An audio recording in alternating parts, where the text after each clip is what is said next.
ازيك يا صديقي؟ اتمنى تكون بخير. قبل ما ابدا الفيديو حابب اشكر اي حد بيدعمني واي حد بيشوف الفيديوهات هنا على القناه. عايزك بقى تعمل لايك حلو كده وتدوس سبسكرايب، ويلا بينا يا صديقي نبدا الفيديو. بما ان موضوع الفيديو النهارده عن الشغف، فتعالى بسرعه كده عشان ما اطولش عليك نعرف ايه هو تعريف الشغف. الشغف يا صديقي باختصار هو متعدد المعنى. يعني معنى الكلام ده ان الشغف ليه معاني مختلفه على حسب السياق اللي انت بتستخدمه فيه. فتعالى كده بسرعه اقول لك على كم معنى بيستخدموا للتعبير عن الشغف. اول معنى هو العاطفه، والعاطفه غالبا بتشير لمشاعر قويه زي الحب او الرغبه او الحماس. زي مثلا بالظبط لما اقول لك ان انا عندي شغف للموسيقى، وده معناه حاجه واحده، معناه ان انا بحب الموسيقى بطريقه مجنونه. المعنى الثاني هو الدافع القوي او الالتزام، بمعنى ان ممكن الشغف يوضح رغبه قويه او الالتزام بهدف معين او نشاط معين، وده بالظبط بيحصل لما بيكون في شخص شغوف بعمله، يعني الشخص ده مخلص جدا لعمله. المعنى الثالث هو المعاناه او الالام. في بعض المواقف ممكن يكون الشغف جاي بمعنى المعاناه او الالم، خاصه في السياقات التاريخيه او الدينيه، زي بالظبط لما تكون شغوف بالقصص التاريخيه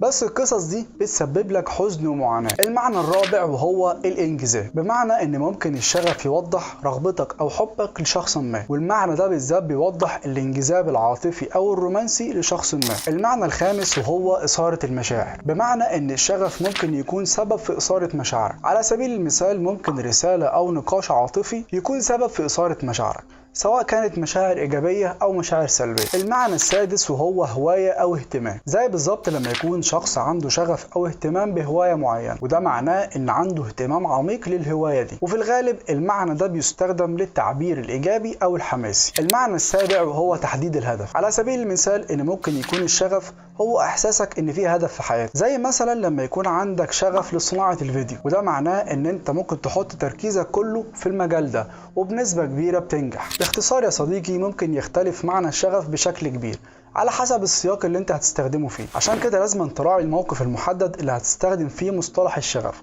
عشان المعنى يبقى واضح. بس دايما في سؤال بيتكرر كتير ما بيننا، وهو ازاي اقدر احدد شغفي؟ واكتشاف شغفك مش بيكون في يوم وليلة، لا دي بتبقى زي رحلة شخصية كده وبتاخد وقت ومجهود عشان تقدر تحدد شغفك بالظبط. فتعالى كده مع بعض نتعرف على خطوات تقدر تساعدنا في تحديد شغف. اول حاجه وهي التامل الذاتي، بمعنى انك تاخد الوقت الكافي في التفكير في ايه بالظبط اللي بيثير اهتمامك، وفكر في كل الانشطه والتجارب اللي انت عملتها قبل كده وكنت مبسوط فيها، وفكر برضو في ايه اللي انت عملته في الساعات وما حسيتش بالملل. مش شرط تكون حاجه حصلت في الماضي، ممكن تكون حاجه انت عايز تعملها وعندك احساس انك لو عملتها مش هتحس بملل خالص. تاني خطوه يا صديقي وهي جرب اشياء جديده، بمعنى ان انت لازم تكون منفتح لتجربه اشياء وهوايات ووظائف جديده. انا عايز اقولك ان انت ممكن ما تبقاش قادر تكتشف شغفك لمجرد ان انت مش بتجرب حاجات جديده اصلا. فالحل ان انت ممكن تاخد مثلا كورسات في مجالات مختلفه او تتعلم لغه جديده او مهاره جديده. الخطوه رقم 3 وهي انتبه لمشاعرك، بمعنى ان انت لازم تركز قوي على الحاجه اللي انت بتعملها وانت مبسوط ومتحمس وحاسس بيها احساس مميز.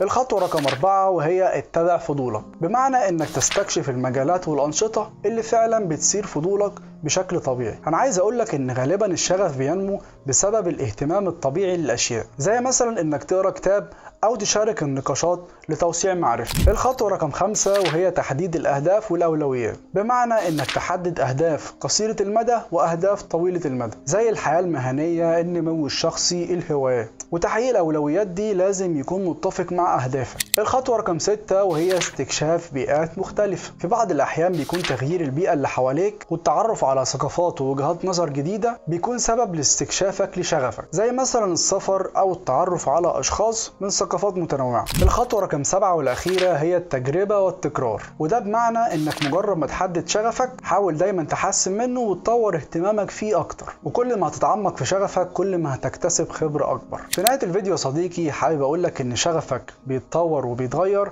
بمرور الوقت، وده شيء طبيعي تماما. الفكرة كلها انك تستمر بالتجارب الجديدة واكتشف اهتماماتك باستمرار. بس كده يا صديقي، اتمنى تكونوا استفدتوا من الفيديو، ولو عجبك الفيديو ده منساش تعمل لايك وتعمل سبسكرايب، واشوفكم في فيديو جديد ان شاء الله.